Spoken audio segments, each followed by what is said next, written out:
천국으로 인도하는 하나님의 말씀. 오늘 우리에게 주시는 하나님의 말씀은 누가복음 9장 37절부터 43절까지 말씀입니다.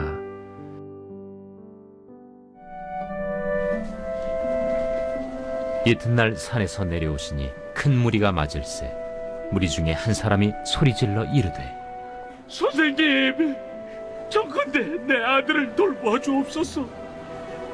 이런데 외아들이니이다. 귀신이 그를 잡아 갑자기 부르짖게 하고 경련을 일으켜 거품을 흘리게 하며 몹시 상하게 하고야 겨우 떠나가나이다. 당신의 제자들에게 내쫓아 주기를 구하였으나 그들이 능히 못하더이다.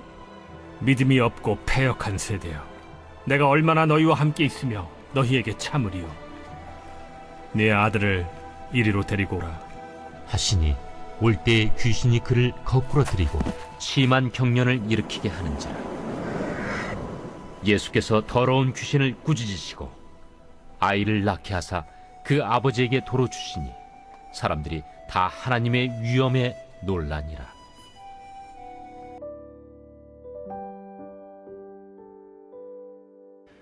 예수님께서 변화산에 오르셨을 때 귀신 들린 아이의 아버지가 찾아왔습니다. 그는 제자들에게 귀신을 내쫓아 주기를 구했지만 제자들은 능력을 행하지 못했습니다. 아이의 아버지는 예수님이 산에서 내려오셨다는 이야기를 듣고 예수님께 찾아와 아이를 고쳐달라고 간청했습니다. 예수님은 아이를 불쌍히 여겨 귀신을 쫓아내 주시고 아이를 낫게 해 주셨습니다. 제자들은 예수님께 귀신을 제어할 권세와 능력을 받았습니다. 그런데 변화산 아래에 있던 제자들은 귀신을 쫓아내지 못했습니다. 예수님은 능력을 행하지 못한 제자들을 믿음 없는 패역한 세대라고 꾸짖으셨습니다. 제자들은 예수님이 이 땅에 오신 이유를 이해하려 하지도 않았습니다. 예수님이 하나님의 뜻을 따라 하시는 모든 일도 깨닫지 못했습니다.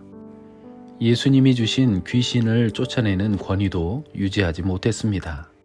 그저 예수님 곁에서 높은 자로 인정받으려는 권력욕과 자신들 외에는 다른 사람을 받아들이지 않는 배척하는 마음과 제자들끼리도 서로 누가 높으냐로 논쟁하는 세상 가치로 가득 차 있었습니다.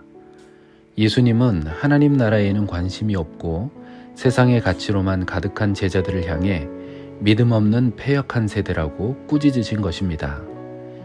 교회는 세상 가치에 빠지면 안 됩니다. 다른 사람을 배척하는 마음을 가져서도 안 됩니다. 다른 사람들보다 높아지려는 교만한 마음도 버려야 됩니다. 우리가 이런 악한 마음을 버리지 못하면 예수님은 우리에게도 믿음 없는 패역한 세대라고 말씀하십니다. 우리는 예수님의 제자입니다. 제자는 스승을 따라가며 닮아가는 사람입니다.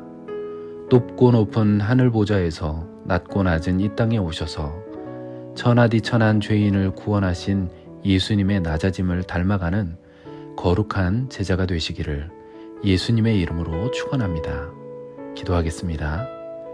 하나님의 말씀에 순종하며 겸손히 죄인을 사랑하셨던 예수님처럼 우리도 예수님을 닮아가는 참된 제자가 되게 하여 주시옵소서. 우리의 스승이 되시는 예수님의 이름으로 기도합니다. 아멘.